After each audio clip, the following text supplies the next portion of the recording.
is the root. Let's make it happen.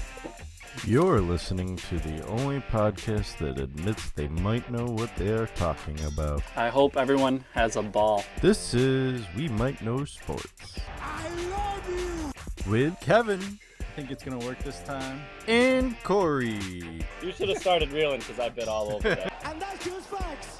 Where are we at in society today? Come after me! I'm a man! I'm 40! We like sports and we don't care who knows. No forget Jesus, people. Go with a topic Cory might like. I don't even know.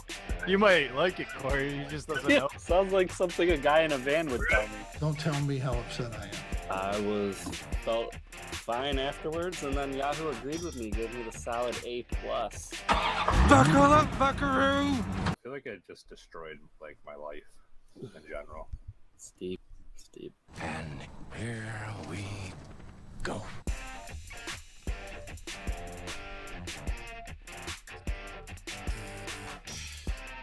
I don't know.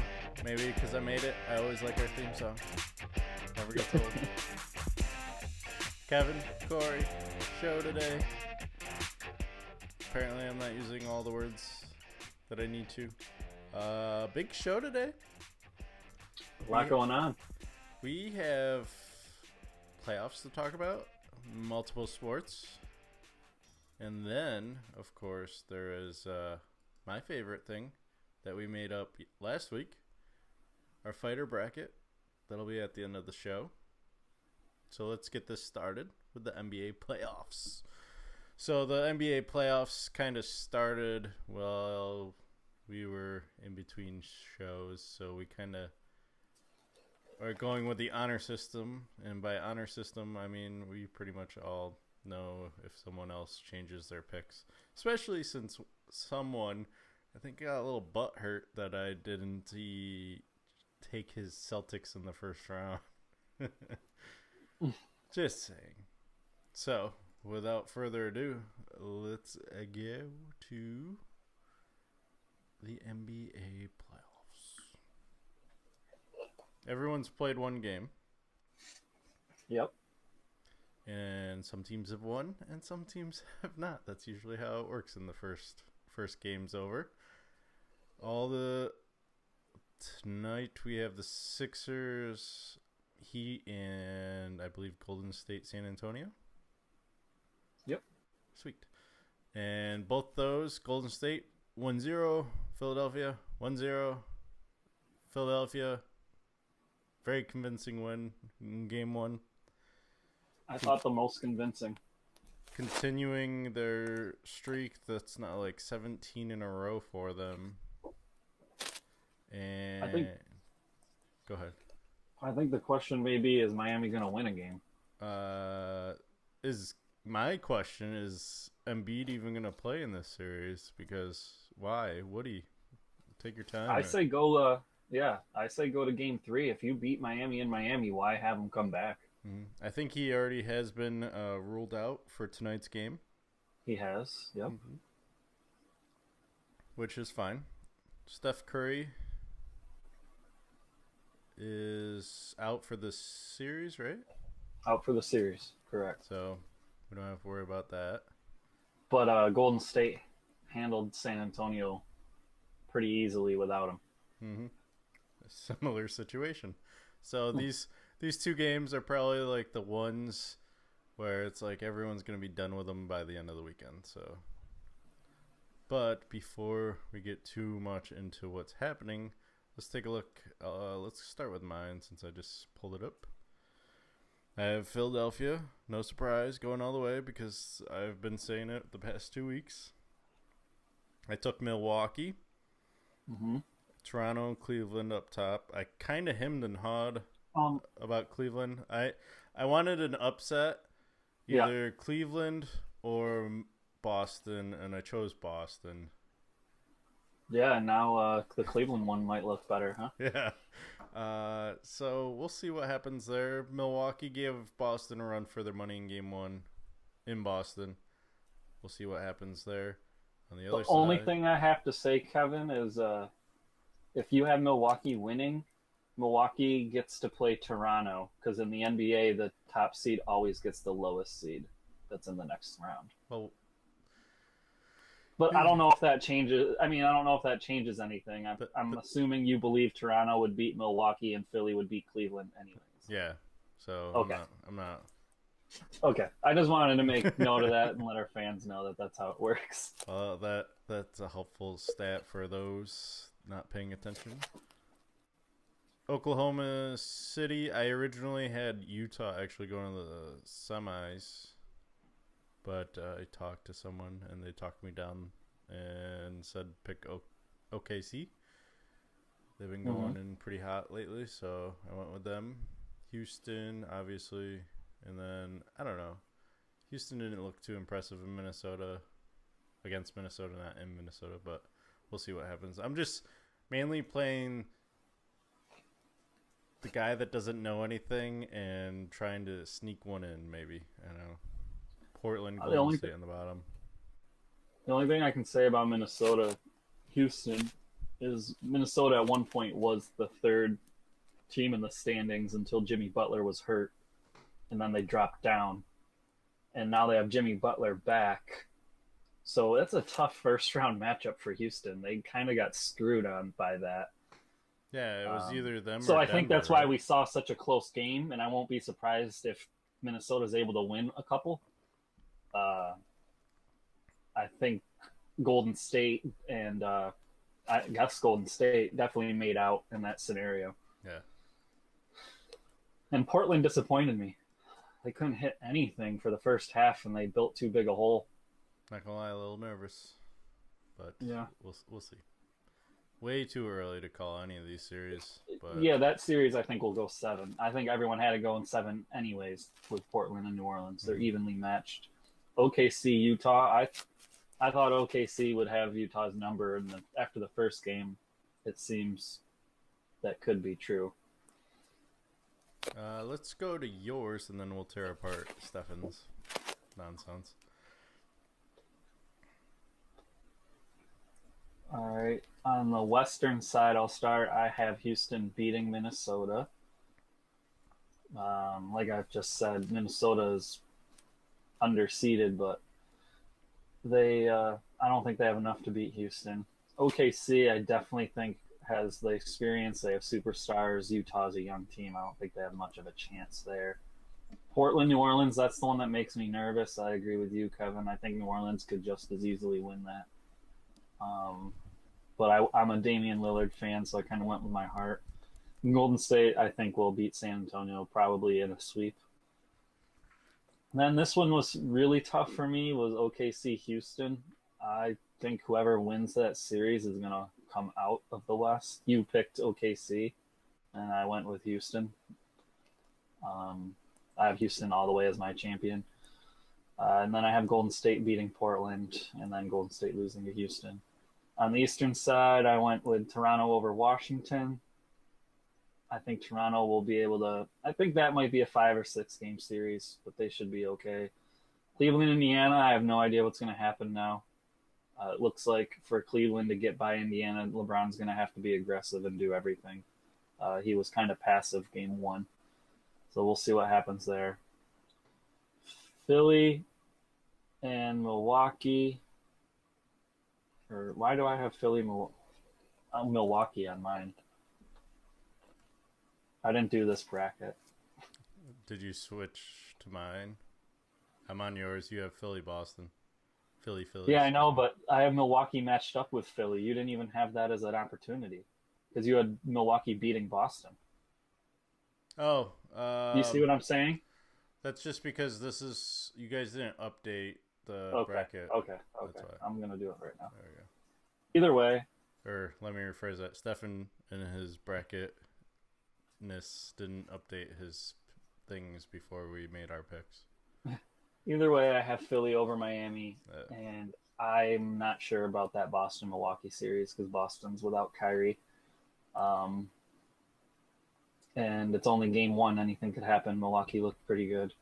But I went with Boston just because they have a good defense. And then I went with Philly over Boston, and I guess a little mild upset. Cleveland over Toronto would be a bigger upset. I went with Cleveland over Philly, but I'm really not confident in that. And then Houston over Cleveland. And now it comes to Steffens. And he's reaching with his. But let's look at the more reasonable side first. The Western Conference, Houston, OKC, Portland, Golden State. Then going to Houston, Portland. Okay, Golden State may not even get Stephen Curry back for that round, so I can see that. And Houston in the finals. And Houston winning it all. But on the East side, he's got Toronto, Cleveland, and then Miami over Philadelphia, which he's probably hoping game one is no trend for him. But sorry, Stefan, you're wrong here. And then this is where I just did he just give up? He's taking Boston, and then Boston in the finals. That is shocking. I didn't even look at his until now. He's obviously just riding with his home team because he has no idea who's coming out of the East. Not his home team, but his favorite team. So that's where our picks are. Last year we did a little different. We kind of fluctuated and gave how many games. I'm fine with this. This is a little easier to break down instead of having to do it all the time. So we talked a little bit about Philadelphia and Golden State. What about Toronto, Washington? That game was Washington's for a little while. Yeah. I mean, Washington has the star power with John Wall. He's the best player in that series, but he needs more help from Bradley Beal. He was kind of non-existent, and I know some people took Bradley Beal in our one and done thing that we're doing, and he did not perform for them. He only gave them, I believe, 25 points in that. Yes. So he needs to step up if they're looking to be competitive with Toronto. That's going to be a big question mark, though. Toronto's had a great regular season. I just never trust them in the playoffs. They always seem to choke.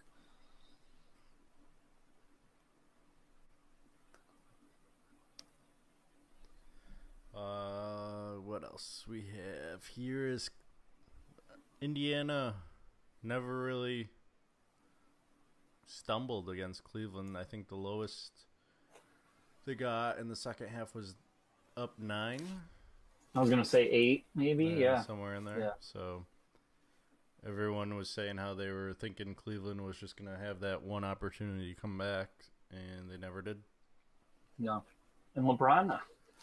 This goes back. I've been talking with someone about this debate recently, and the LeBron Jordan debate. LeBron just is so passive when games are on the line, when things matter. He makes the team play, which I know is the smart basketball play, but sometimes your team's not going to do it, and when you're as great as you are, or as he is, you have to just take the game over, and I just don't see that aggression in him. Whereas you and I know both are on the same page. Jordan wouldn't allow, if his team got him within 9, he would have taken that game over. He would have made sure it was competitive down the stretch. And LeBron just doesn't have that in him. Sometimes it's frustrating to watch. Some people know someone's so good. Yeah, some people go out with cramps. Other people get carried off after making game-winning baskets. Just saying. Just saying. And then I think it was an overtime game with the Boston-Milwaukee game. Yeah. Yep. I am trying to watch as much playoff action as I can. NBA, NHL going on, so it's like. I know. I saw 3 or 4 NBA games and only 1 NHL game. So. Yeah, I think I've watched a period here, period there in the hockey game, and then I watched a little of what game was it? And then I watched some Sixers. What game was it? The Washington game. I figured you'd keep watching your Sixers. Well, I also watched the end today before the podcast. They had it on NBA TV, so I just kind of had that in on the background. But On the other side, you were mentioning Houston was struggling with Minnesota. Minnesota plays good defense. Houston set the record for the most three-pointers again this year, beating their own record of last year. And Minnesota is dead last in three-point shooting, so that's going to be problematic for Minnesota. If they get behind, they obviously aren't going to catch up, so they need to play good defense, and they were able to keep the rest of Houston in check, but James Harden had one of those James Harden kind of nights. Yeah. He was unstoppable. They had no answer.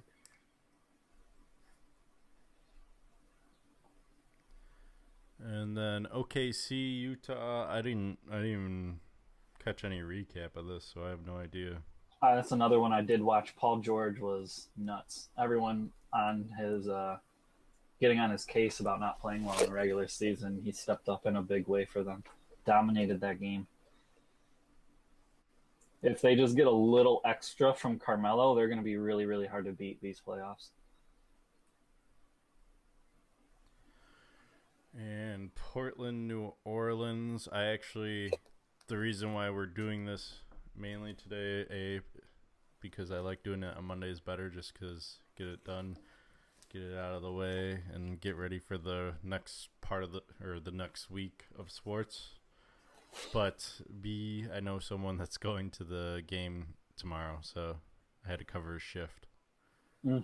So it was well worth bumping this up. I didn't have anything going on, and Cory didn't, and Stefan had already planned to have off, so it works out. I'm pretty sure Stefan's used all his vacation time for the year already. Yeah, I think he's into the part where he's going to have to pick up extra responsibilities if he wants to remain on this podcast. Well, he's done that. He's the bracket god. Yeah. Well, I think he might have to step up a little more and produce some off podcast films or something. I don't know. Just no nudity, please, Stefan. Anything else you want to talk about in the NBA before we move on in the NHL? One quick thing I'll bring up is people said that the NBA is dying and people aren't excited. The playoff ratings were up 20% to start off. That's a big boost for them. I don't know I wasn't sure if you wanted to give any input on why you think that is. Well, do you think people think because Cleveland and Golden State are actually vulnerable, that could be new teams? I think in general the ratings were up all year round for NBA. So they were. They've had a really good year for them. I mean, it's kind of nice. There's a lot. I mean, even the Eastern Conference usually is known to include teams under 500 in the playoffs. So it's a very competitive league now, and I think that's why people like the NFL is so much. Is there's so much disparity. So I'm guessing that's just because things are starting to level out and you don't have that one dominant. Because everyone watched the Chicago Bulls because I've yet to meet someone that was like, I didn't root for Chicago because of Michael Jordan. Usually it was just like you're either a Jordan fan or you like the Bulls or you just like greatness. Yeah. Even if your team lost, I guess I don't know too many New York Knicks fans. Maybe I should ask them if they appreciate Jordan. But that's how I kind of am right now. I think you're aware that Minnesota is my favorite NBA team, and we haven't made the playoffs in 10 years, so that's exciting. But at this point, I feel like I'm just watching greatness as James Harden tears us apart for 4 games. Yeah, I can see that. So we will move on to another league that many people don't even pay attention to until the playoffs, just because of how long and how boring it can be. Because it's my same complaint about the NBA. You guys need to chill on the amount of, like, I don't know, games. Well, baseball plays 162. Don't you think that should be? I do. Yeah. I don't think we should be starting in late March for baseball, especially with what I think Minnesota's had like 4 or 5 games now in a row canceled or postponed because of the weather. It's like that's why they had a dome in Minnesota, and now they're outside and everyone's complaining that they're always postponing the games. That's why Seattle, instead of having a dome, built a roof that moves over. It's like an umbrella. Yep. So let's look at the Stanley Cup. The Coupe of de Stanley, I believe is how the French say it. Don't quote me.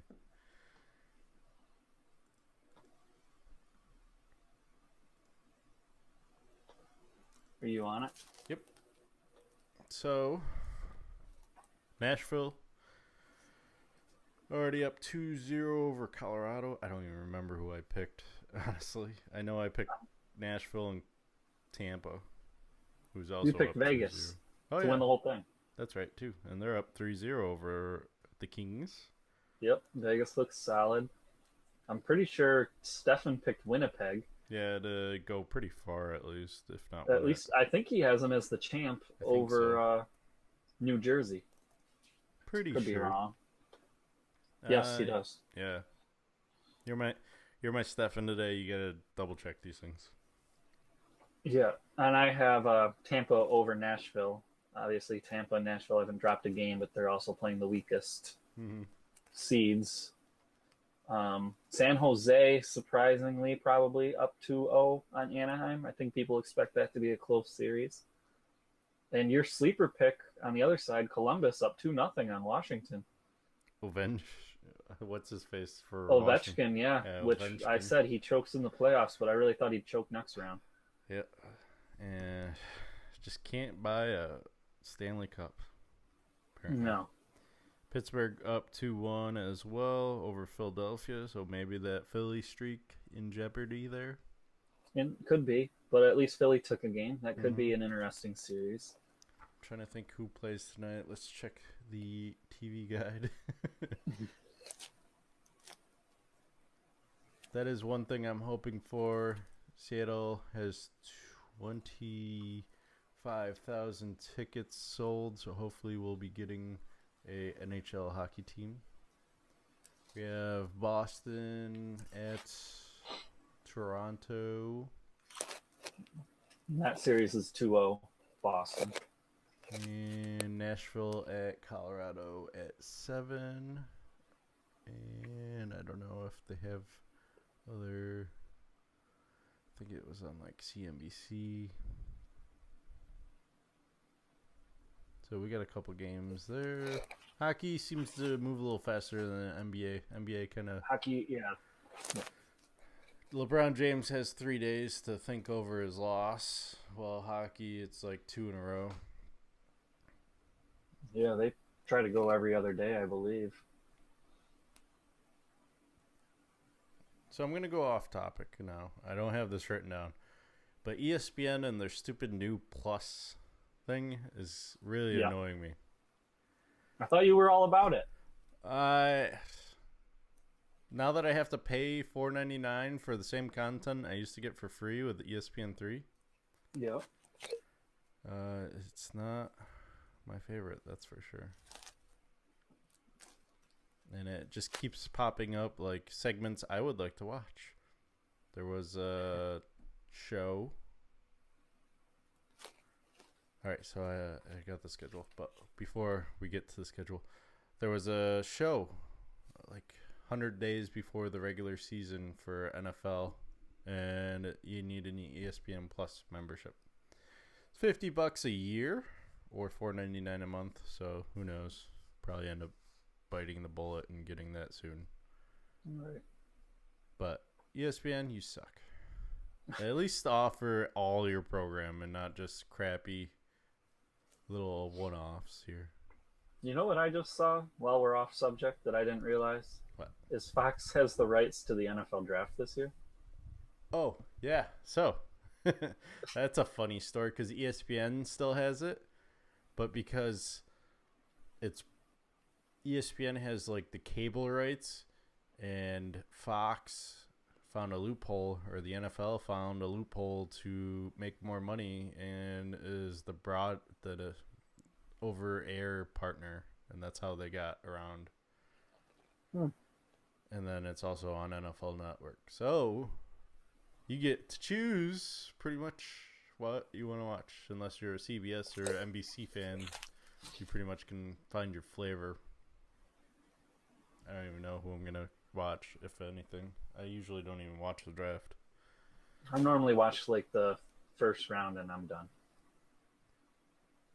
So tonight it's Boston Maple Leafs. We already said that. Toronto's favored in that. And Tampa versus New Jersey. 4:30 on CNBC.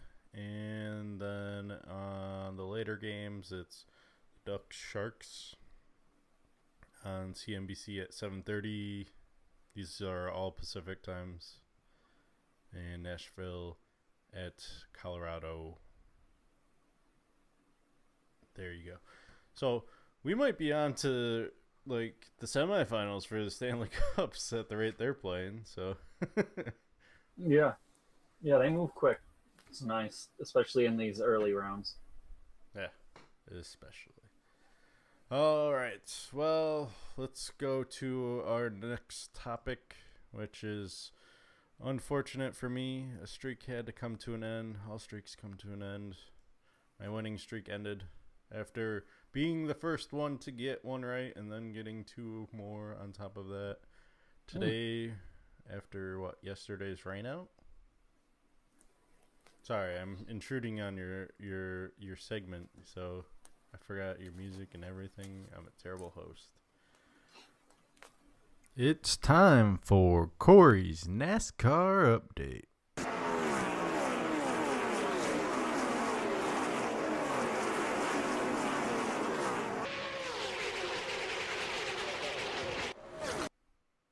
Hey, I didn't take my finger off of the mouse this time, like last week.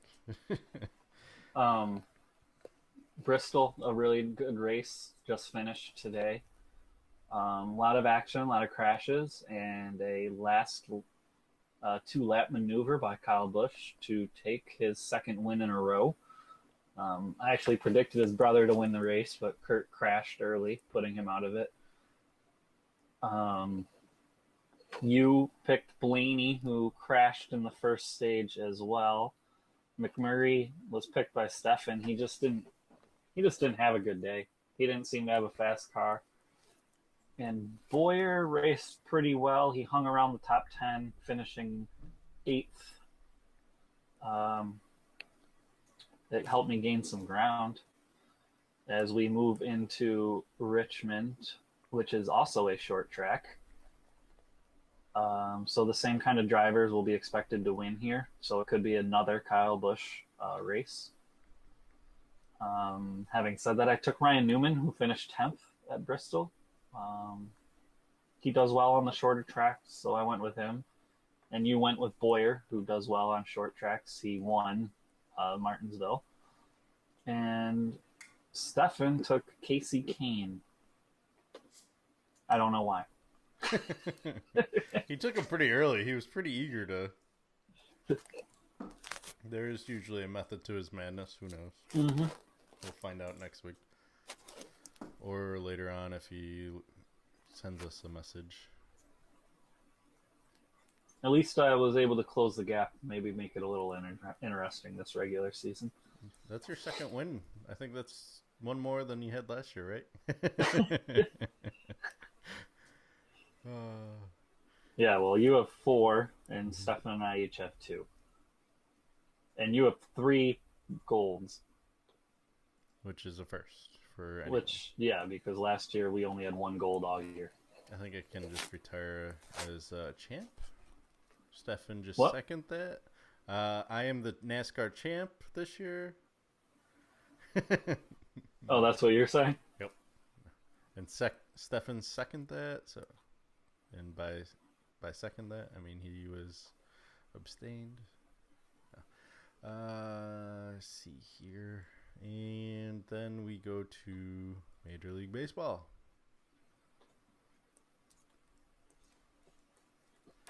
And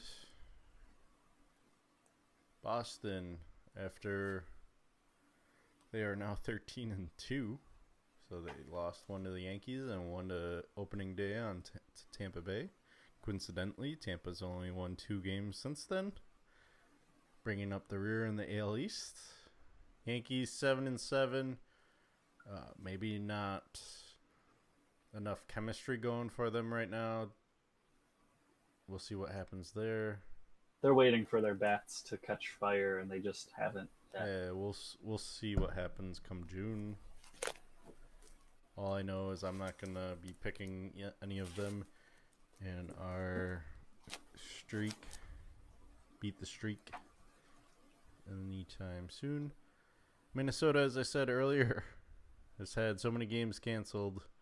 They are 7-4 on top of the Central, but everyone else has played about 4 or 5 more games than them. So we'll see what happens there. Kansas City, not doing too hot after winning the World Series a couple of years ago. Let's see here. LA, Houston, nice little grudge match going on and top of there. The Mariners, despite some injuries, are 8-5. I didn't even realize that. So that'll be interesting to see this week with them playing Houston. Be going to the game on Thursday. And then we go to the National League. Mets 12-2, surprisingly. I think every New York Mets fan is just waiting for someone to get hurt. Yeah, I read an article that they're the biggest facade, that they won't continue this pace. Philadelphia Phillies are a surprising team, 9-5, and my Nationals are 7-9.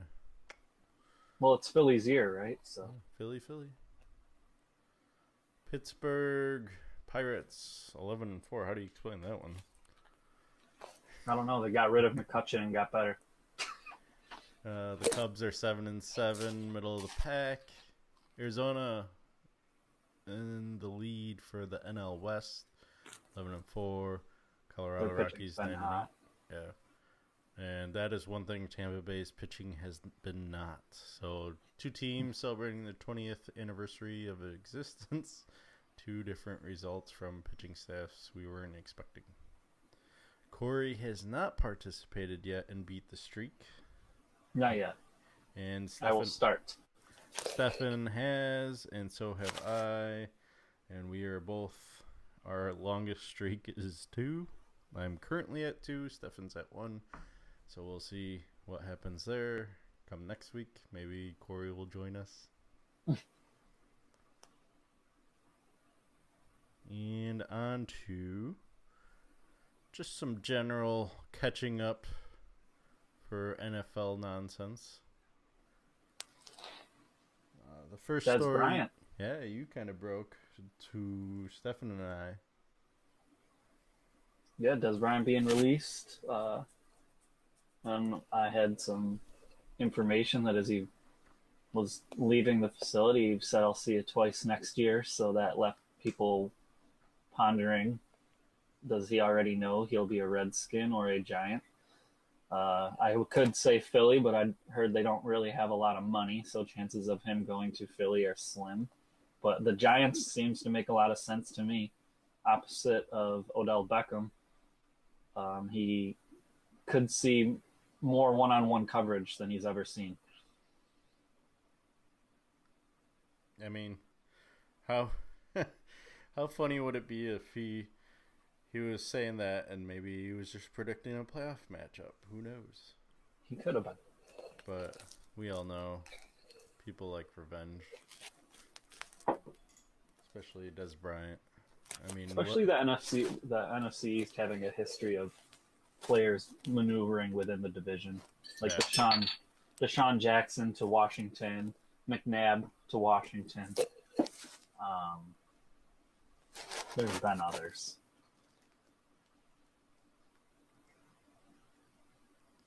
And announced earlier today, linebacker James Harrison from the Pittsburgh Steelers is retiring. Hall of Famer? I'll give him a nod. I don't think he's first ballot, but I think he'll get in. I do too. I agree with that assessment. And then before we went live, C.J. Anderson is being reported to be released by the Broncos, and not surprised really with their deep running back staff. Yeah, for whatever reason, they're really into the Devin. I think, was it Devin Booker? No, not Devin Booker. Booker, I think is his last name. They're really into him. They're riding with him this year, so we'll see. And big news, well, Colin Kaepernick made his name known again in the NFL world, and once again it had to deal with his kneeling situation. And I'm actually kind of surprised that Seattle, of all teams, sat there and, you know what, we're not gonna try. We're gonna try out, but you're still gonna kneel. Let's hold off on that then, and we'll see what else we can get. Yeah, I mean, Seattle's been pretty laid back, but they've gotten rid of a lot of players recently that were part of that whole outgoing type of persona the team's been giving. most notably Sherman to the Niners. Mm-hmm. I kind of put this on mainly because I want to know, do you think Kaepernick ever gets back into the league then? No. I think the NFL hasn't really been hiding it, but I think it's more obvious now than ever that he's being blackballed for his stance. What I find interesting about that is we spoke on the NBA's ratings being higher this year, and we've had LeBron speak out against President Trump. We've had the Golden State Warriors refuse to go to the White House because of how they felt about Trump. We've had a couple other players speak out about, most notably Chris Paul, Carmelo Anthony, speak out about political injustice and social injustice. And yet the NBA's ratings are up. So for these owners to think that because a player is socially or politically involved in taking a stance, for them to believe that that's hurting the product, we can now say is false. It doesn't. Yeah. So I don't get what their issue really is. If it is just blatant racism, they don't like a black man taking a stand, and the NFL is a white man's driven league. I don't know. I think they just don't like the attention he brings to that team. I think they view it more of a distraction than anything. Because all these other players, there's been a lot of other players that have taken the knee, but they've moved on. And some of them have announced why they've stopped, or they just have stopped. So maybe that has something to do with it, that he's not willing to say, hey, I'm not going to. Let's pick a player from the NBA of similar caliber, like let's say a CJ McCollum on Portland. If he starts to kneel for the national anthem, which isn't allowed in the NBA, by the way. Right, or take some kind of political stance let's say each game he wears a T-shirt denouncing the Trump administration. Do you think the NBA takes a stance and boots him? Does he not get signed for a contract extension? I just feel like the NBA is more more up to date with letting people speak their minds. Yeah. I also think, like I said earlier, the NFL has allowed all these other players. I think since because he was the first, they're just making him the sacrificial sheep in hopes that, hey, this, if you do this is what's going to happen. You're going to get ostracized. But you are more than welcome to have domestic abuse. We'll suspend you 6 games, but if you're a good player, we'll sign you. Mm-hmm. So, I just find it funny, too. Especially with you and I pay attention, I think, to Trump's tweets, at least somewhat. And for Trump... I don't try. Trump, they just appear. I don't follow Trump. That's the funny part. Put out tweets that, the NFL's ratings are down because of what the players are doing and all that. No, they're down because they were, astronomically high. They're still better than what they were 10 years ago, but I think people are just, bored and moving on, and that's why they're trying to speed up the pace, too. And I think the NFL, too, suffers from, like I said, the ratings this year for the NBA have been so good. It's because I think people feel like Golden State and Cleveland aren't locks this year. And I think the NFL is getting kind of sick of New England, to be honest. Or fans are. Not the NFL. Because that's still... that New England making it brings them a lot of money. Yeah. But I feel like fans are kind of done with it's only New England or at one point Peyton Manning or Pittsburgh coming out of the AFC. It's getting boring. Yeah. Which is understandable. I mean, I'm getting tired of them too. Right.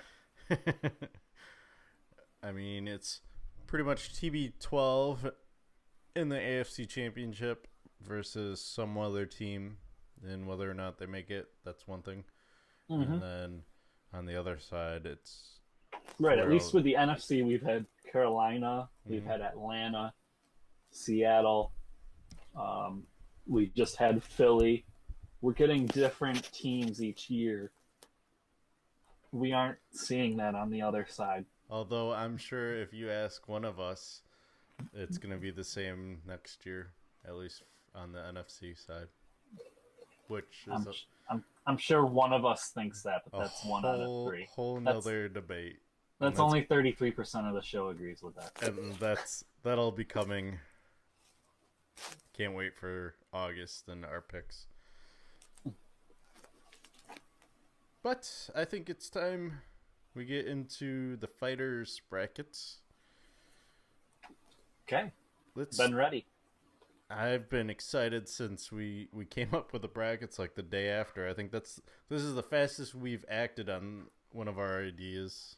We told Stefan to make us a bracket. Cory got a little too anxious and started filling it all the way out. But so Cory and I came up with the top 16 seeds, basically. He did boxing, I did MMA. Yeah, MMA. There's only 2 M's. It's not like WWW. And we're just going to work our way through to come out with the top fighter. Siri is going to be our tiebreaker. So when and I'm sure we will have some tiebreakers because I already see some on the boxing side I kind of disagree with, but we'll get there. And the basis is basically if they were to fight the other person with the same knowledge as the other person has, who do you think would win? It's taking stats, championships, and size. Well, size is kind of out of it. We're taking size and weight out of the equation and basing it on their talent and accomplishments. Mm-hmm. And nothing that they did outside of the ring, we said. Yeah, otherwise, Muhammad Ali obviously would probably win our bracket. Mm-hmm. John Jones would be disqualified. Same with Conor McGregor. And Floyd and Mike Tyson. Possibly Anderson Silva. Yeah. Yes, so we aren't going that route. This is just what's happened inside the ring, steroids or not. So let's get going. Ray Robinson, Bernard Hopkins in round 1 for you. Well, right out the gate, we mentioned I did a quick sheet for you and I, just to let the fans know of a few facts on each fighter. Ray Robinson, first off, his record was 175-19. He had 6 draws. He also had 109 knockouts. There was at one point he fought 3 times in 1 week. You don't see fighters do anything like that nowadays. He was the welterweight champ, which he defended a few times. He was a 5-time middleweight champ. And in his first 123 fights, he went 122-1. A lot of people consider him the GOAT, the greatest of all time, as far as his ability. It gets a little cloudy when people bring in outside of ring achievements. Muhammad Ali becomes a lot of people's favorite as the greatest. Then we have Bernard Hopkins, who's a modern-day legend. He went 55-8, 32 knockouts. He was the middleweight and light heavyweight champ. He defended his middleweight title 20 times, which is the most all-time. And he was our oldest champion in history. At 49 years old, he was still a champ. Really impressive. Question is, did he beat Father Time? At 50 years old, though, he was knocked out of the ring. Literally. So 49 was the cutoff for him. Having said all that, I am one of those people that believe Ray Robinson is one of the best ever, and I put him as the 1 seed for a reason, and I went with Ray Robinson. I, too, will be taking Ray Robinson, so advance him. I'll put him in. All right, while you do that, I'll discuss our next matchup. Manny Pacquiao at 59-7-2 with 38 knockouts, still fighting. He is a, I believe, linear champ in 5 weight classes. The lineal champ, which means he beat the guy that beat the guy that beat the guy. First fighter to win titles in 4 of original 8 weight classes: flyweight, super bantamweight, featherweight, super flyweight, lightweight, super lightweight, welterweight, light middleweight champ. 8 weight class champ is most all time. Some may say it's because he started doing roids, but like I said before, we're not counting out of the ring activities. I can't. The only reason we have to discard that for right now is he was never found guilty. Yes. He never tested positive, as we have some other fighters who have on both sides of the list. And I think it's fair to subtract a little from those fighters, but just from accusations, we can't, unfortunately, whether I believe he did or not. Yeah. I mean, pretty much a lot of these people. I mean, I left Brock Lesnar off my side because I just didn't think... I kind of based it... I was more selfish in fighters that kind of keep me influenced in the fight game. MMA world, I should say. And then we have Julio Cesar Chavez, 108. This is the right guy, right? I've heard his name so many times. So that's why I threw in the Caesar. Yeah, he's considered the greatest Mexican fighter of all time. We can throw that out there, and it's probably true. 87 knockouts, so he's right up there with Ray Robinson. I don't care who you are. If you've had that many knockouts, you got some power. Yeah. Started his career 88-0. 3 weight class champ, super featherweight, lightweight, welterweight champ.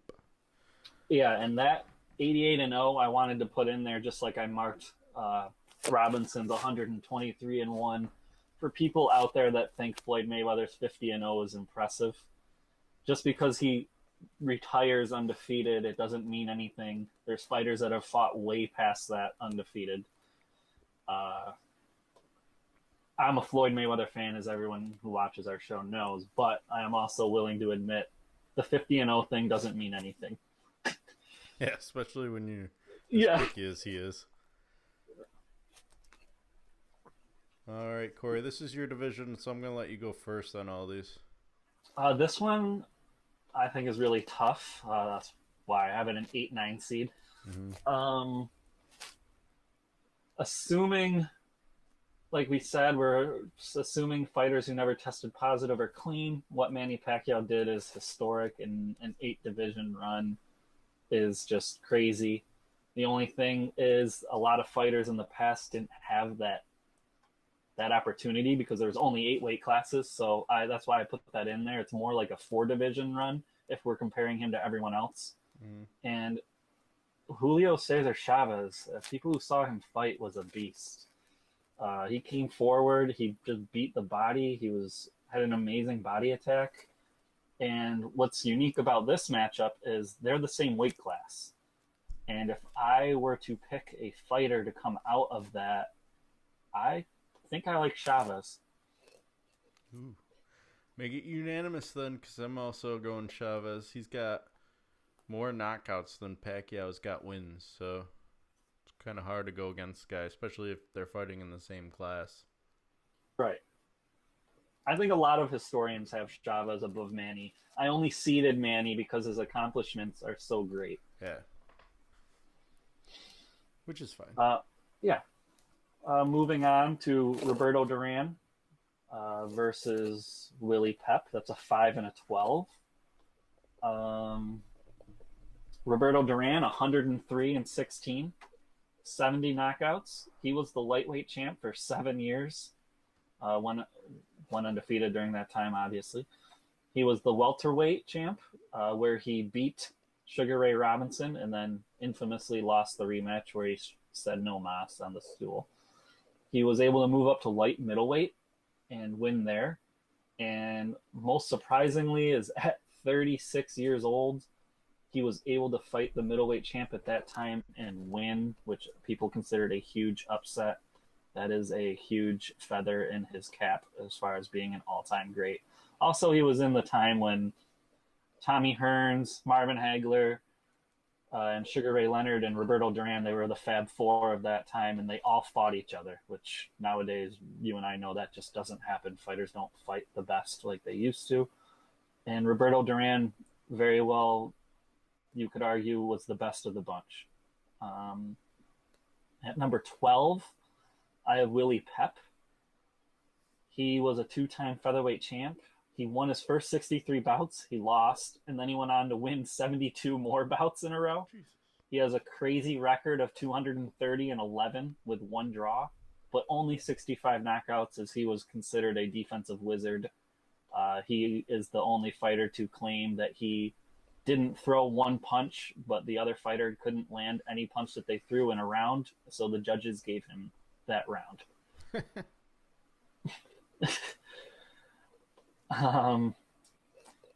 I am a big Duran fan, so I'll admit bias, and I went with Roberto Duran in that fight, or in that matchup. I'm going to go Pep just because of that last thing you said. He going a whole round without throwing a punch, but not having any landed. Jeez. Yeah. So that's why it was called Willie O Wisp. Couldn't hit him. All right, let's find out what Siri has to say. Yeah, we'll do this. Heads is always going to be the high seed. Oh yeah, we should probably decide that, huh? So yeah, heads will be the higher seed until the final event. No. So heads is Duran and Pep is tails? Yeah. Okay. All right, let's find out. Heads or tails? It's tails. Ooh. Willie Pep, moving on. The 12 seed upset. It's the 5, which is common in the NCAA bracket. All right, on to Henry Armstrong, who is 151, 21 in 9 all-time. 101 knockouts. Held titles in 3 weight classes simultaneously. Yeah, well. Just think about how amazing that is. Being able to go from lightweight to welterweight, what is this? Lightweight to featherweight, lightweight to welterweight, and defend all 3 at one time. Mm-hmm. So when a mandatory came up, he lost weight to retain it, and when someone challenged him from up high, he gained weight to retain that belt. That is just, it's like a freak stat. he's considered the Manny Pacquiao before we saw Manny Pacquiao with his ability to jump weight classes. And side note, he was never thought of to be using steroids or cheating. So even more impressive. Faced 17 world champions, beat 15 of them. That's also impressive. Yes.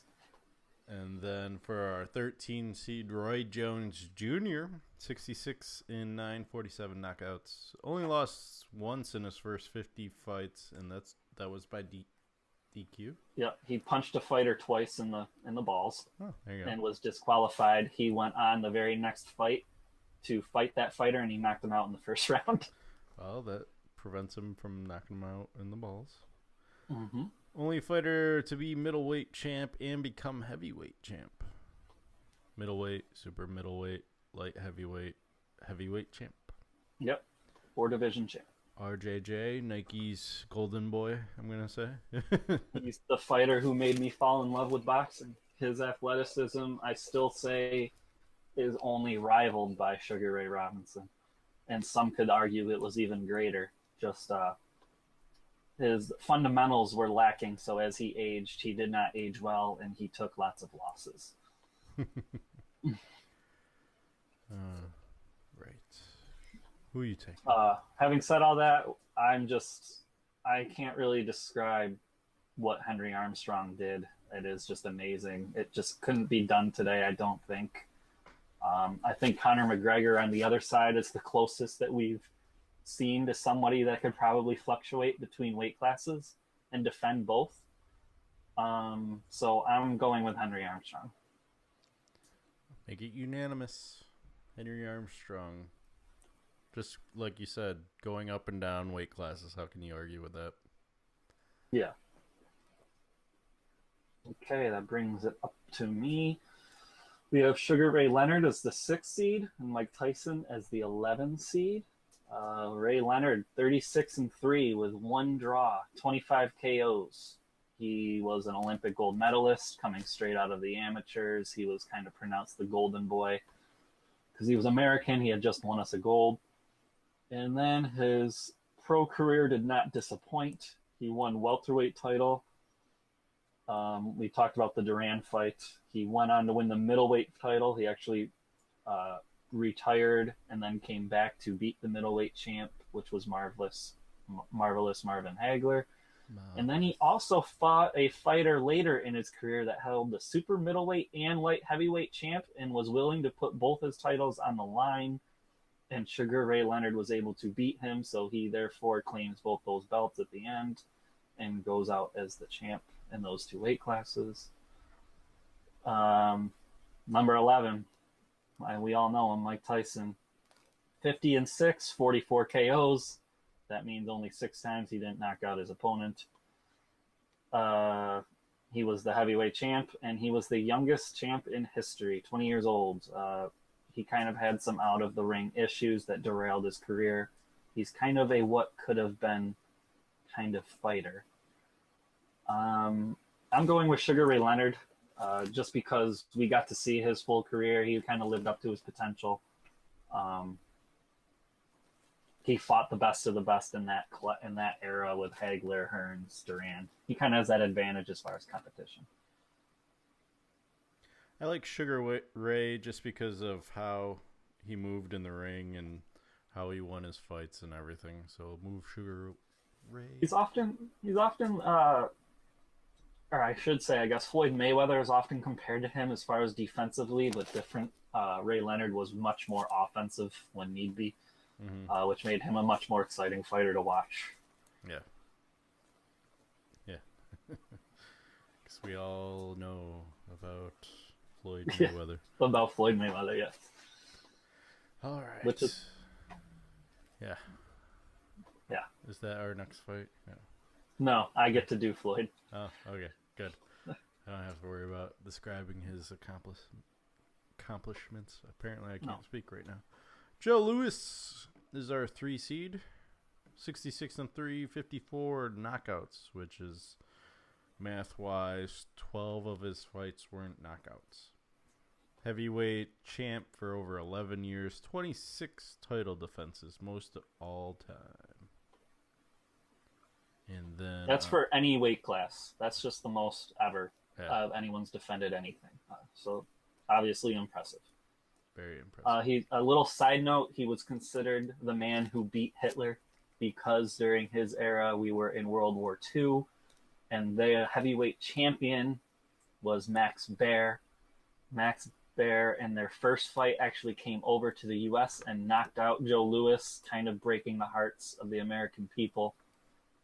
Joe Louis immediately asked for a rematch and was able to knock out Max Baer in the 6th round. And America just went nuts, and Joe Louis kind of became an icon and a symbol of the American people. I know we said we can't allow outside stuff, but I won't count that, but I just wanted to let people know like how important he was. Mm-hmm. And then we have Archie Moore. Archie Moore, 183, 24, and 10, 131 knockouts. Most KOs in history. Light heavyweight and heavyweight champ. Didn't get a shot at the world title until 38 years old. Did he win? Yes, he won. He was considered the most feared man in boxing in history. All the champs refused to fight him. They were scared. He was knocking people out left and right. Then finally given the opportunity, he seized it and he became the champ. Well then, who are you taking? It's tough because again, these are two fighters who could, excuse me, they did fight. Joe Louis was able to beat Archie Moore because of Archie Moore was at the end of his career at that point. So I won't put too much emphasis on it, but they were in the same weight class. But I think what Joe Louis was able to do as far as defending his title so many times, I lean towards Joe Louis. I know you're a knockout guy, so I thought you might go the opposite. And I am. I'm going to go Archie, which is going to lead to Siri. Heads or tails? Heads. Ah, damn it. Can't win them all, I guess. Alrighty. Floyd Mayweather, Pernell Whitaker. What a boring fight this would be in real life. These are two of the best defensive fighters in history. Floyd Mayweather, infamously 50-0. We talked about it. 27 knockouts. I think a lot of people don't realize that he has over a 50% KO ratio. That is because he was a featherweight, lightweight, super lightweight champ before people who most know him as, before he became the welterweight and light middleweight champ. In those lower weight classes, he was knocking out people left and right. He is the lineal champ in 3 weight classes. That is light, super lightweight, and welterweight. He beat 20 world champions. That's the most all time. So he does have that on his resume. The argument is, did he actually beat those champions in their primes? Which he did not. Then Pernell Whitaker, 40-4 with 1 draw, and 2 of those losses are highly debated. He was believed to be robbed out of a fight against Chavez. That is that draw. And 2 of his losses, 1 to Oscar. I can't recall the other one. Most people, pundits, had him winning. He is the lightweight, super lightweight, welterweight champ. And like I said, he is considered the greatest defensive fighter of all time. A lot of people say Floyd Mayweather copied his style and ran with it. That's why I kind of put these two together. I thought it made sense. They were in the same weight class. I am admitting bias, and I went Floyd Mayweather. You know this. He is my favorite fighter all time. So I'm not going another way in this matchup. Advance Floyd. And we'll have Muhammad Ali, arguably one of the greatest, if not the greatest, depending on who you ask, especially himself. Always a cocky fighter. 56-5, 37 knockouts, 3-time heavyweight champ, Olympic gold medalist. Mind you, he also spent 3 years in jail for avoiding the draft.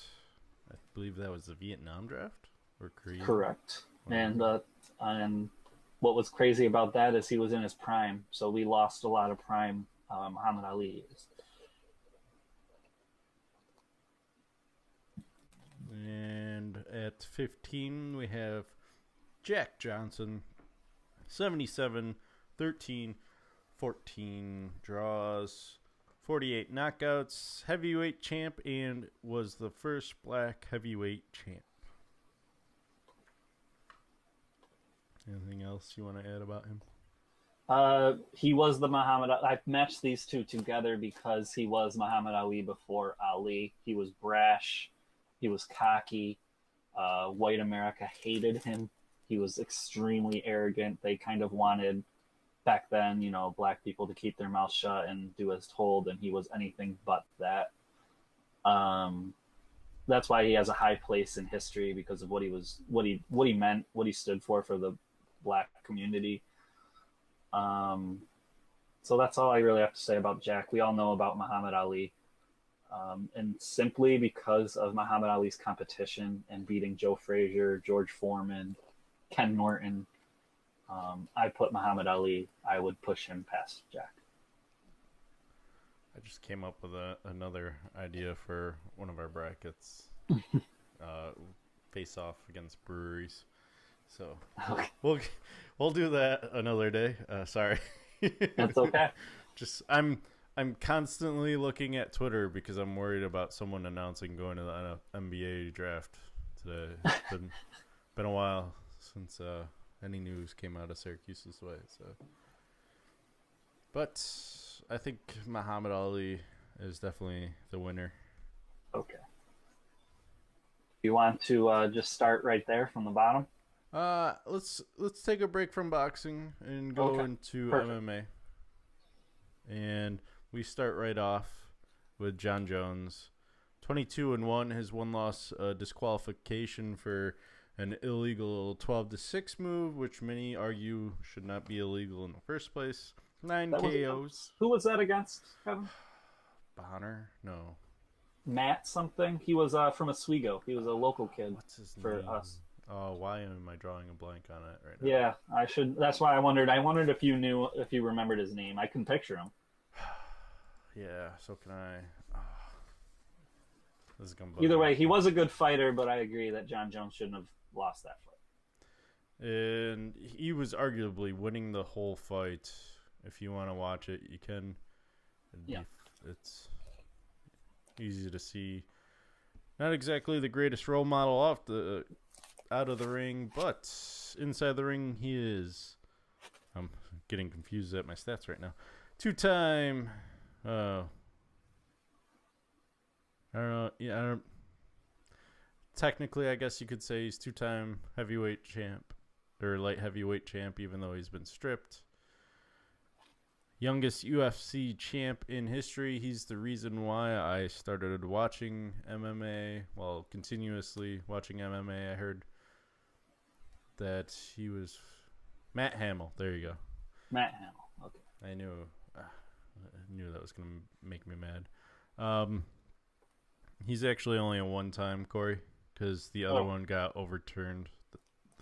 His latest fight to no contest. Okay. Which makes sense because it was tested positive for steroids. 6 submissions, 9 KOs. If there was a way to describe how he fights like he doesn't care if he dies in the ring. And I mean, who was it? Gustafsson almost broke his elbow. Pretty much, he had it really hyperextended. Still won that fight. And that's why I have him as number 1. Just because right now, inside the ring, you give me a fighter that can beat him. We have yet to see. So, and then a guy Corey didn't even know about is our number 16 seed, Bas Rutten. 28. I enjoyed studying up on him. It was fun. 28, 4-1, 12 knockouts, 13 submissions. He was UFC heavyweight champ. Finished career on a 22-fight unbeaten streak and has the highest in history, MMA history, of significant strikes landed at 70.6. Watching back, because I started watching when John Jones was just starting to fight for the belt. So like 2 fights before, or the fight before. Yeah. Watching back at Bas Rutens and hearing some of the stories, this guy is definitely an MMA legend. What did you learn about him that you found so impressive? How his impact in the Japanese MMA world. Mm-hmm.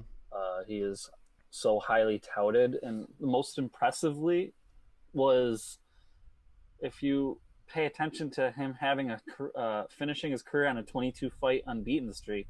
That means at one point he was 4-4-1, or 4, yeah, Mm-hmm.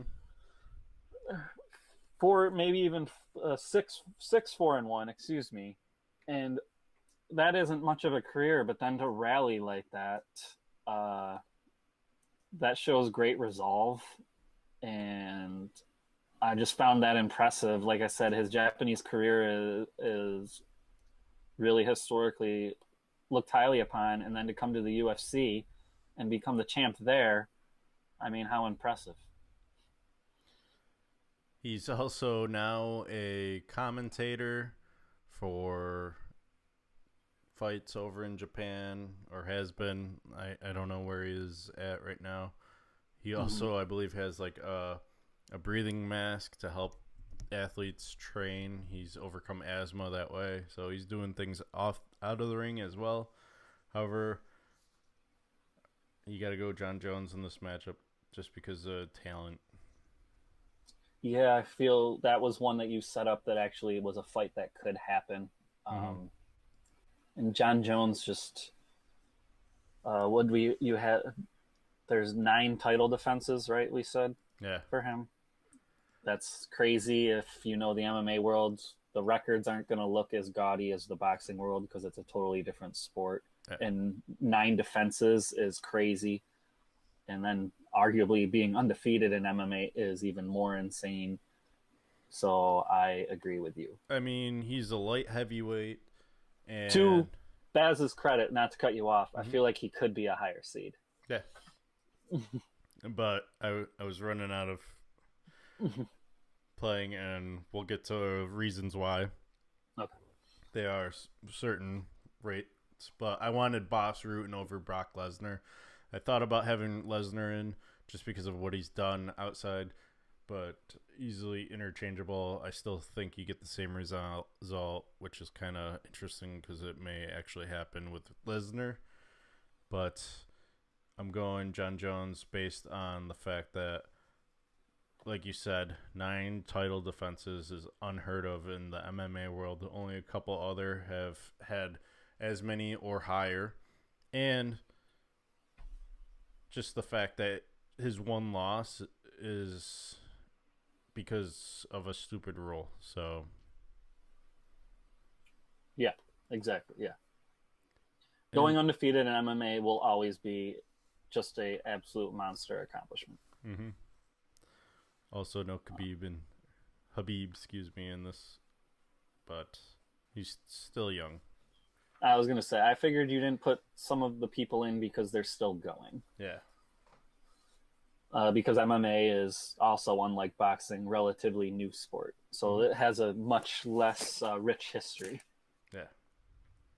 You will find a lot of current to just newly retired fighters on our MMA list. That, and I only know more about newer fighters or still fighting or just recently retired fighters. Like, there's a couple other we'll come upon, and it's just because I know something about them from stories I've heard. So, all right, that leaves me to the difficult 8-9 matchup. Jose Aldo, 26-4 with 14 KOs and 2 submissions. He was the WEC featherweight champ before the UFC and WEC merged. He then became the UFC featherweight champ. And he went undefeated for 10 years, 2005 to 2015. We just mentioned how hard that is to do. That is super impressive. BJ Penn, 16-12-2 with 7 KOs and 6 submissions. He was a gold medalist in World Jiu-Jitsu, the UFC lightweight and welterweight champ, and he holds the all-time UFC lightweight defense record at 3. One thing to note about BJ Penn, which I know you know, Kevin, is at one point he had a much better record than what that suggests. He stayed in the game way too long. He's still in the game, too. That's the thing. And started to rack up losses, much like we said about Roy Jones, to make his record not look as great as what he really is. Do you know what? It's not coming to me, but didn't BJ Penn have a pretty cool nickname? As far as he was like the prodigy, I think, right? I don't know. Because I think at one point no one had seen athleticism at a fighter his size before, as far as being light and small and as athletic as he is. BJ the Prodigy Penn. Yeah. Having said all that, Jose Aldo is actually, I haven't mentioned this on the podcast actually yet, is the reason I started watching MMA. So I have its nostalgia attached to him. I always enjoyed watching him. I was a Uriah Faber fan. Unfortunately, Uriah never could beat Jose Aldo. And so I'm going with Aldo over Penn, although it is tight. Like you said, it would be a close fight.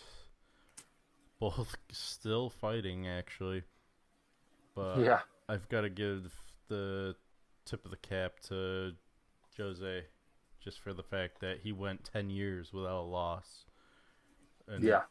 His loss would come to the hand of McGregor, which arguably could have been too much just tension for him.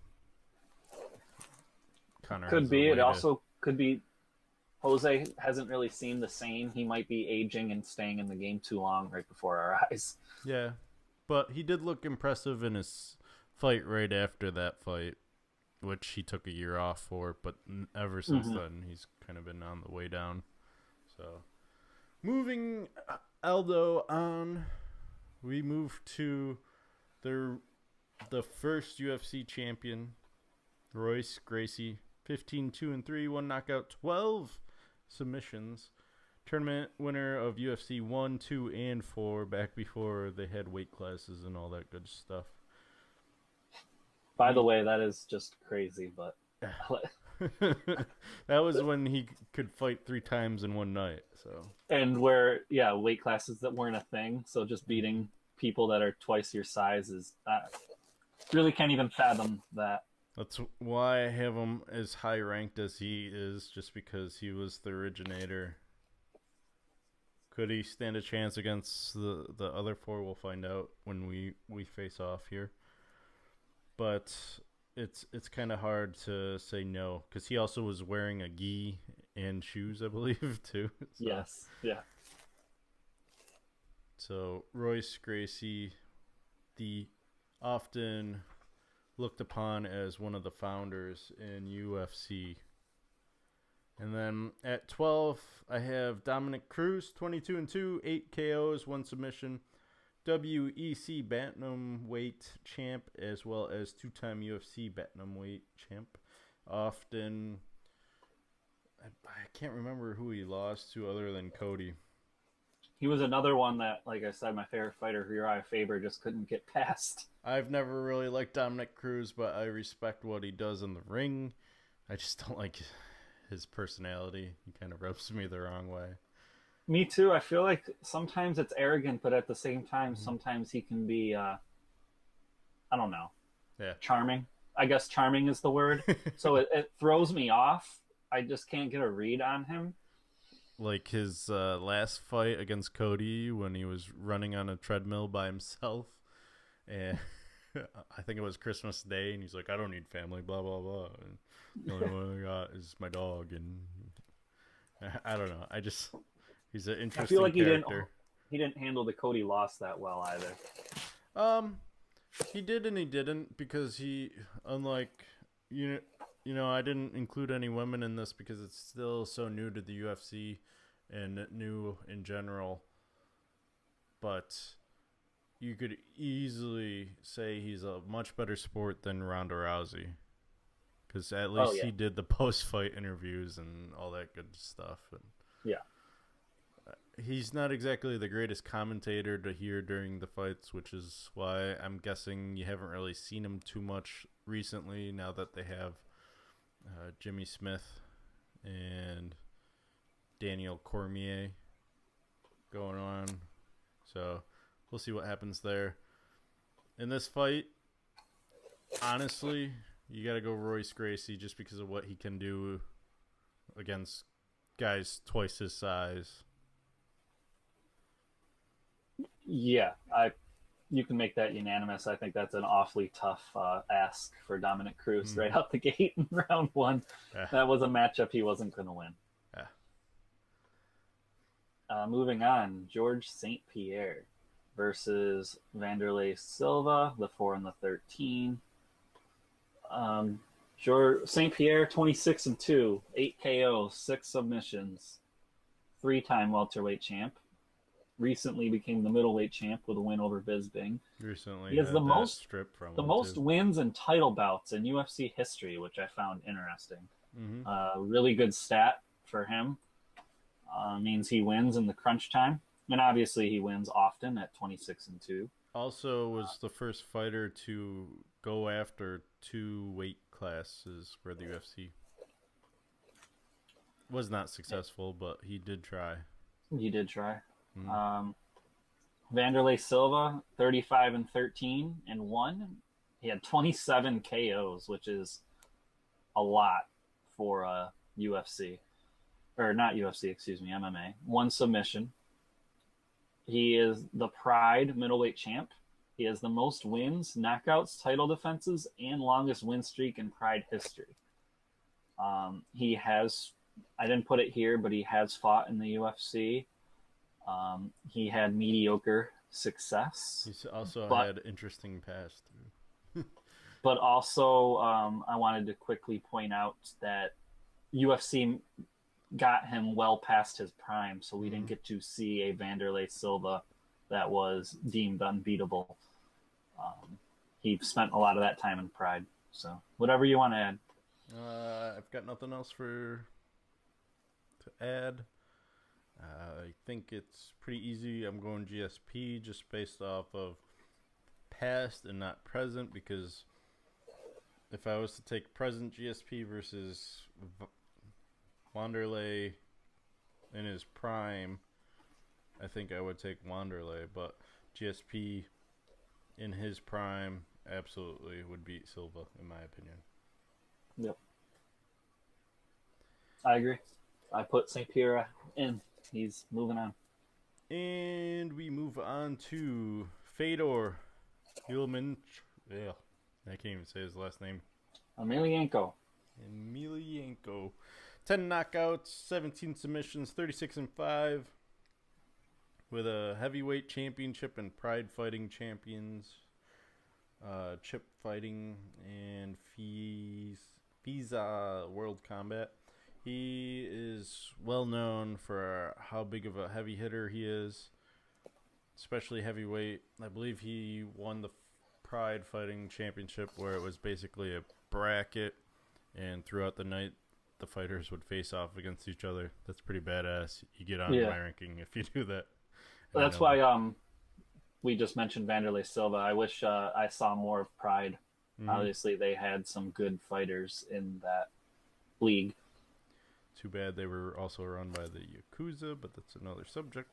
Let's move on so we don't get killed. And then this would be an interesting matchup. Daniel Cormier, 20-1.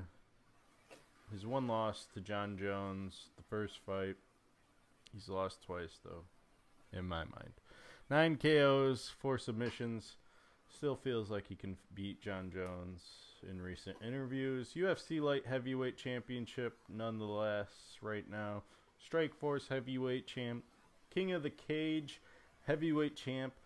overall nice guy, but most hated fighter probably in UFC because of that, because no one likes a nice guy. I think this is going to be my first upset, even though I did the rankings. I'm going to take Cormier because Cormier is in a league of his own. Despite not being able to beat John Jones, I just think he's a better fighter than Fedor. Fedor is mainly knockouts, well, actually submissions as well, but I feel like Cormier and his wrestling background would be able to stuff his attempts, so I'm going Cormier in the upset. And Corey left. So, there he is. He's back. Okay. We're going the same way. I like Cormier's wrestling background. Mm-hmm. Even though Fedor, what do we have there for him? He's actually fighting Frank Mir, I believe, in a Bellator fight in the next couple of weeks. Fedor was a bronze medalist in judo, and he had beat 4 former UFC champs, which is impressive. But I like Cormier. I guess I like the nice guy. I just don't like his attitude when he comes to John Jones. He sits there and tries to play innocent when Jones talks about his family, but when he talks about his family, I guess it's okay. But that's a different matchup. I don't think we'll see it. All right, on to the next one. You get that means that leads me to the matchup of 2 fighters that I really, really enjoy. So this will be tough. Conor McGregor, 21-3 with 18 KOs and 1 submission. Featherweight and lightweight champ.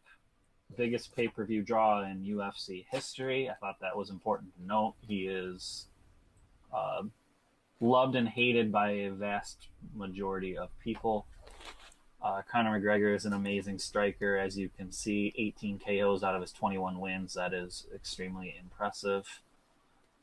On the other side, we have the brash, crazy champ with Conor, and then the very low-key, mild-manner champ in Cain Velasquez. He is 14-2 with 12 KOs. Also an extremely high knockout percentage. 2-time UFC champ. He infamously beat Brock Lesnar when no one thought Lesnar could be beaten. At one point, he was deemed too big. I bought that fight. That is what introduced me to Cain Velasquez. I had been impressed ever since. I am excited for a Miocic-Velasquez match if and when that happens. Having said that, Conor McGregor is the greatest striker I've ever seen. And if they were the same weight and size, I don't know if Cain could handle it. So I'm going with Conor McGregor. This one was mainly a tip of the hat towards Cain because of his 2-time heavyweight championship. Arguably could be longer if he didn't get injured, but recently that record was broken by Miocic. So I gave him a little nudge above Stipe for that reason in the rankings. But I too will take Conor in this one. Moving Conor on. And we move on to probably one of the more famous fighters, Chuck Liddell, Iceman, otherwise known as. 21-8, 13 knockouts, 1 submission, light heavyweight champion, and first UFC fighter on ESPN magazine. I believe he was the Ultimate Fighter winner the first season. Yes, he was. And one thing I didn't put in these notes is he and Randy Couture were believed to kind of rocket the UFC into the mainstream. So he's credited, along with Couture, as really making MMA or UFC what it is today. So that, even though we aren't counting outside ring accomplishments, that is a big deal. Mm-hmm. So I understood why Chuck was on your list, and actually it made me wonder why Randy Couture wasn't. Well, I had to pick some people and not others. I know. It's tough when you narrow it down. Trust me. I know. Trying to come up with 16 fighters, like I said, Brock Lesnar could easily be in there. Same with Randy. As after I came out with the top 16, I was looking and I'm like, oh, I could easily put anyone on here. So Yeah. But with that said, he is matched up against the one Spider Anderson Silva in at 10. I have him low because Yes, you do. Mainly because of outside bias and drug tests and stuff. That's why I put him where he is. UFC middleweight champ, longest reign as UFC champ with 2,457 days, and defended his title 10 times.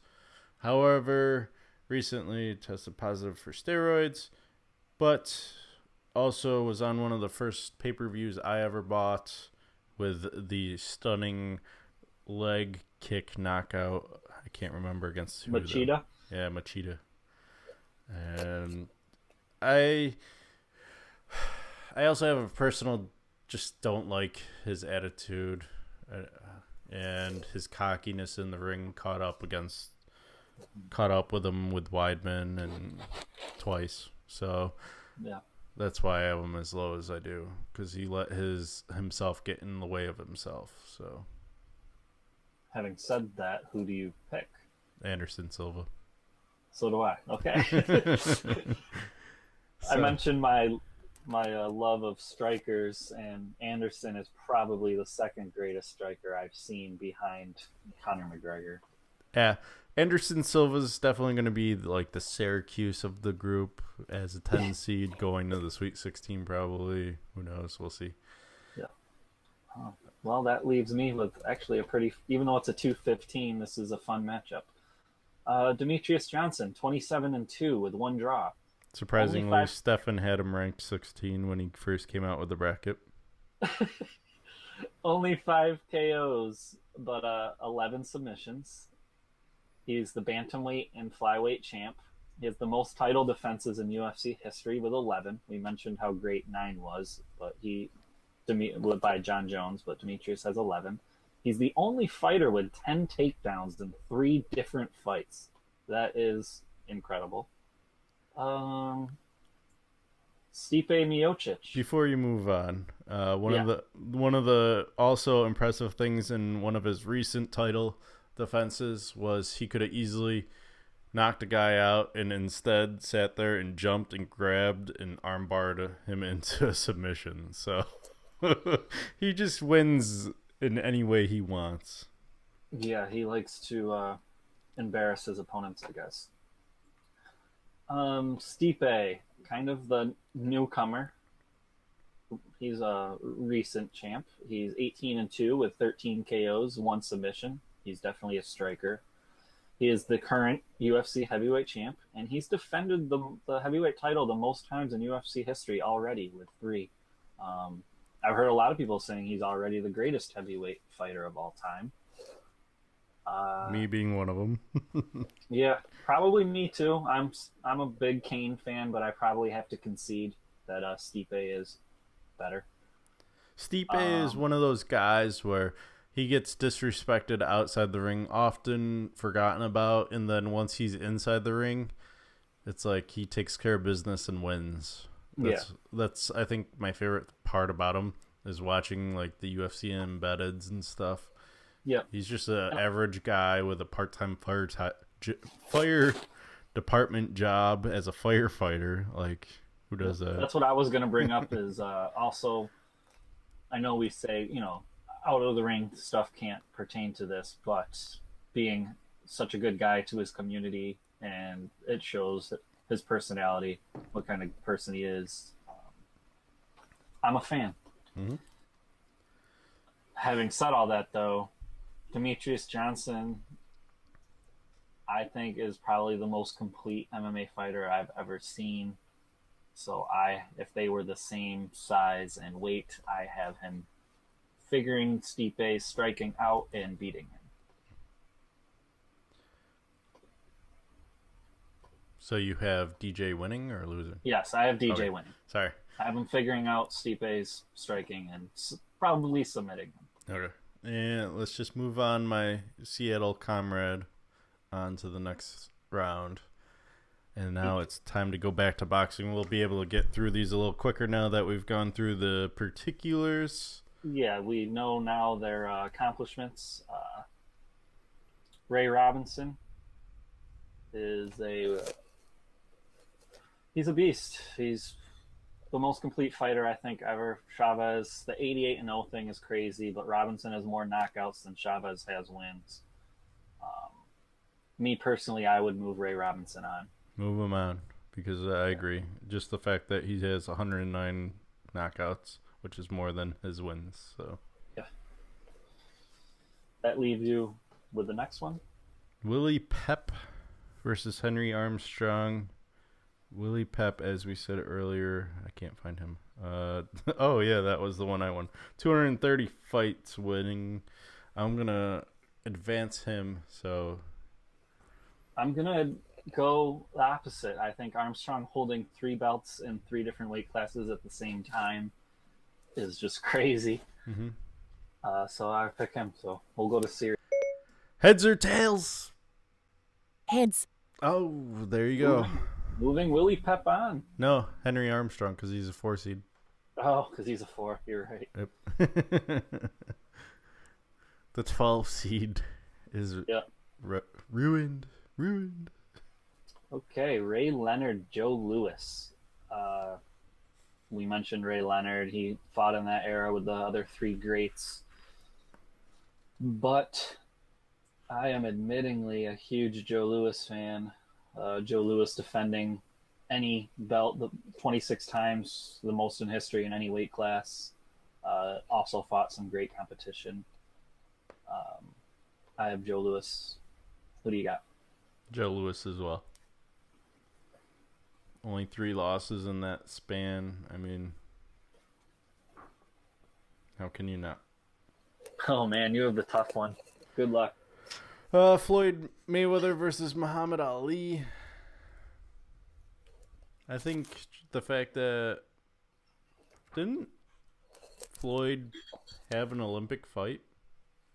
Yeah, Floyd's a silver medalist. Yeah, let's move Muhammad Ali just for the fact that he won a gold, Floyd.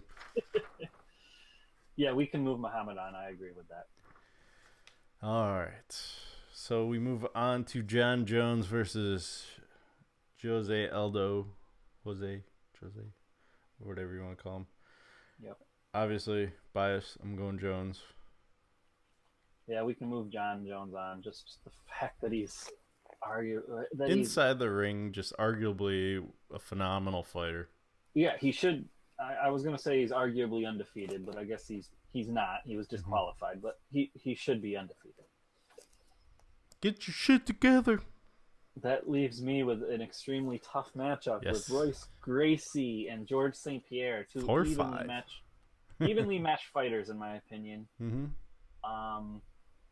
But I kind of like the upset. I think Royce Gracie, his George St. Pierre loving the wrestling game kind of plays into Gracie's hands with his amazing jiu-jitsu. So I like Gracie. I as well. Move him on.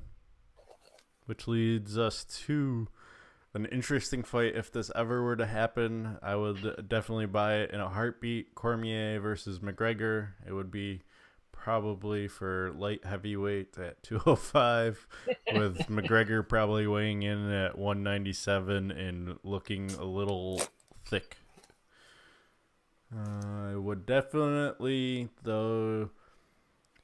So I'm gonna surprise you probably and pick Cormier based on the fact that McGregor likes to tap out once he gets on the ground.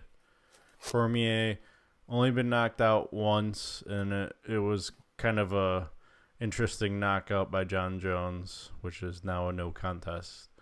So Conor, known for his power, but I don't think he knocks him out. I think it's more like a Nate Diaz type fight, and I think Cormier gets him 9 out of 10 times. I totally agree with that assessment. I as well. You did shock me. I thought we'd be going to Siri, but I'm going with Daniel Cormier as well. Although I have him as an 11 seed, he's continuing on. Yeah, he is in our final 4. on the I guess the Elite Eight of our bracket. Moving me on to probably the two greatest pound-for-pound fighters in UFC history. One has defended his belt 10 times, the other 11. Yeah. Anderson Silva, the low seeding, but obviously MMA all-time great. And Demetrius Johnson, arguably the all-time great. Wow, what a matchup that would be. An amazing striker versus a guy who just can do everything. He can strike because he has blazing speed. He can take you down to the ground and submit. So I guess I got to go Demetrius, but I'm not confident about it. I am confident in it, and I say DJ on to the next one, which leads to a Final Four in the MMA region I'm not ready to talk about. So let's go to boxing so I can think over it. Wow, what a tough matchup right out the gate. Just a quick recap. We got Robinson, who was a welterweight and 5-time middleweight champ. He did go 122-1 in his first 123 fights, and an incredible 109 KOs. Versus a fighter in Henry Armstrong who had 101 KOs. And I keep bringing it up that he had 3 weight classes held at the same time. And he did face 17 world champs and beat 15 of them. Wow, that is amazing. That would be an amazing fight, and it actually could happen. They were in the same weight class at one point. Henry did go to welterweight, as high as welterweight. Can we get a computer simulation on this thing? Yeah. Having said that, I'm going to say he is just a tad too small, Henry Armstrong is, for Ray Robinson.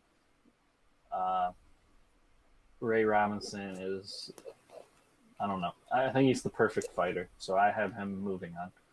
I think this is probably going to be the last time I go against Ray Robinson, but I'm taking Henry Armstrong just for the fact that he went up and down in weight classes to win.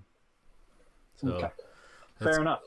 Let's find out. Remember, Ray Robinson is heads.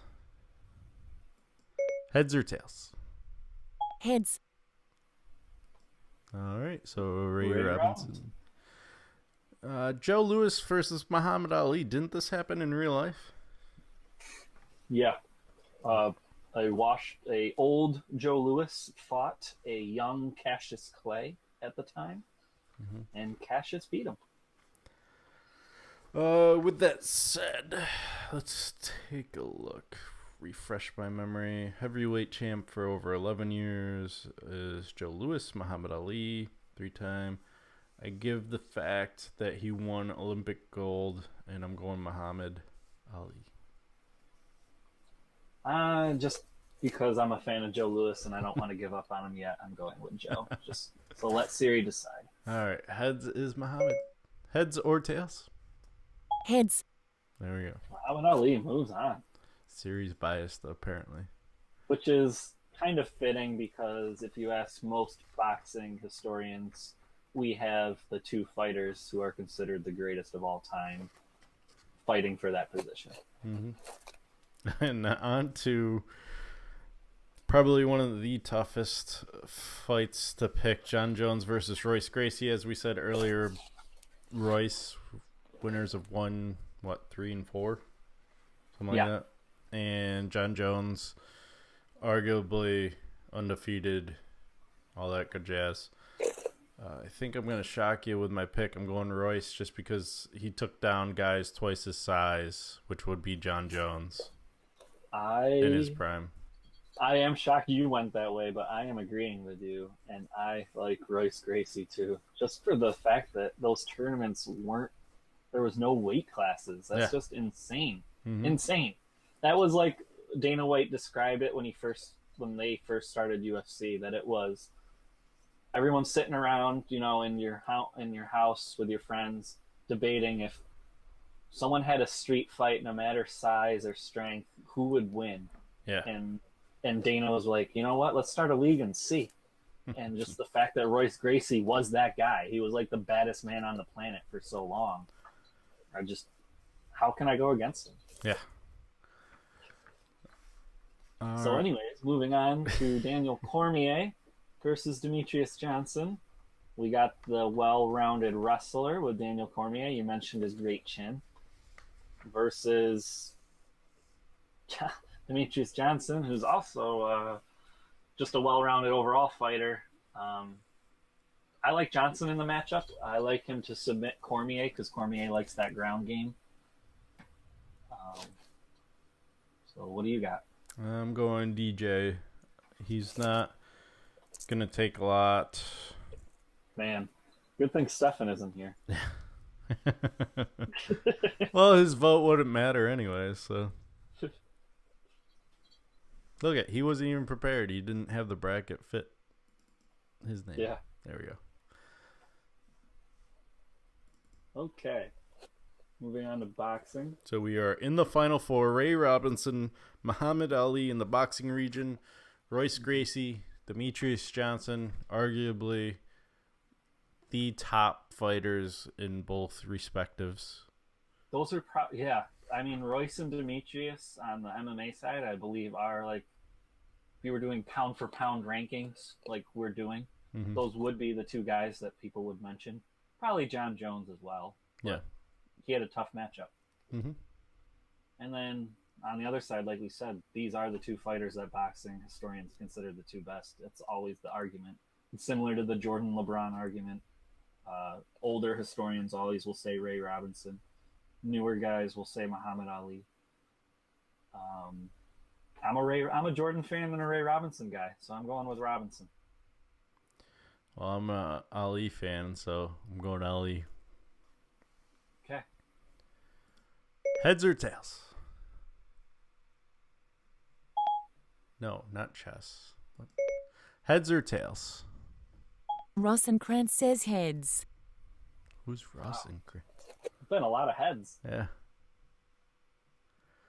Ray Robinson into the championship. It's making me play chess right now. Hold on.